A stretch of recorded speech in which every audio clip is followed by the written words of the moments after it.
മനുഷ്യർ വിജയത്തിലേക്ക് നടന്നു കയറുമ്പോഴെല്ലാം ഇപ്രകാരം തന്നെയാണ് ചിന്തിക്കാറ്.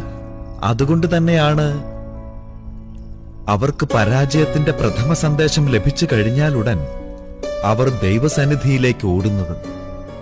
പിന്നെ വീണ്ടും വിജയം പ്രാപ്തമായാൽ അവർക്ക് വീണ്ടും അവരിൽ തന്നെ വിശ്വാസമുണ്ടാവുകയാണ്.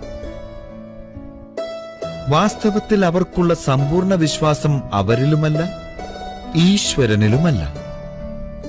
അവരോടിക്കൊണ്ടേയിരിക്കുകയാണ്. ഗാന്ധാരത്തിൽ നിന്നും ഹസ്തിനപുരത്തിലേക്ക്, ഹസ്തിനപുരത്തിൽ നിന്നും ദ്വാരക, ദ്വാരകയിൽ നിന്നും മഗധയിലെ കരുക്കൾ ഇവിടെ എല്ലാം എറിഞ്ഞുകൊണ്ടിരിക്കുകയാണ്. അപ്പോഴെല്ലാം അവന്റെ വിശ്വാസം അവൻ വിജയിക്കുകയാണെന്നാണ്. പക്ഷെ ജീവിതമെന്നത് വെറും ചൂതുസഭയൊന്നുമല്ലല്ലോ മാതുല. ഒരു വശത്തിരിക്കുന്ന വ്യക്തി മാത്രം രസിക്കുന്ന ചൂതുസഭ.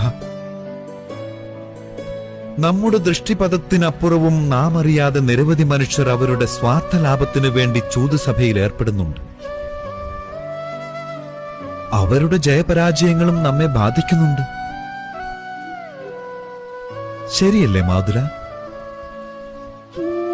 അതുകൊണ്ട് നാം പരിണാമഫലത്തിലല്ല, കർമ്മത്തിൽ നിയന്ത്രണം വരുത്തുവാനാണ് എപ്പോഴും പ്രയത്നിക്കാറുള്ളത്.